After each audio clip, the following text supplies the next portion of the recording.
My first documentary that I ever made got the final notification that it got into 0 film festivals. I felt like a loser filmmaker whose message didn't mean anything to the world. And sure, I let myself down, but I think what stings even more is I feel like I let my character down. And honestly, I was ready to quit sharing my films at that point. And I was struggling to believe in myself. But I didn't give up. I made another documentary. Now, I got into my first film festival ever. A short documentary I directed called One-Handed Fighter will have its world premiere on July 17 through 19 in Las Vegas at the NBA Summer League Film Festival. And here are the 3 things I changed to get here. First thing I did differently was test screenings. I remember feeling super exhausted after editing about 10 versions of this story.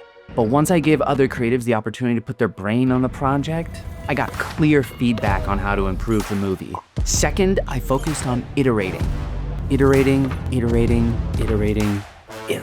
And this was scary. I started to question whether the film would ever even start to feel the way I was imagining.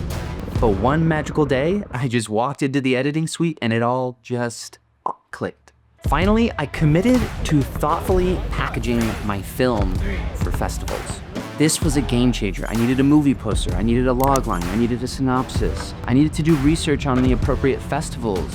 But this step was so crucial, especially crafting a compelling cover letter. How else will they gain context as to why you are actually a good fit? So if you're feeling disheartened about people not caring about your film or your cause, I get it. But the shift in going from questioning to confident, it's not even actually about getting into the festival at all.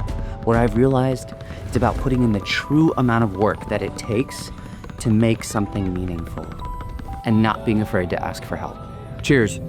Let me know if you have questions in the comments or DM me. I don't care.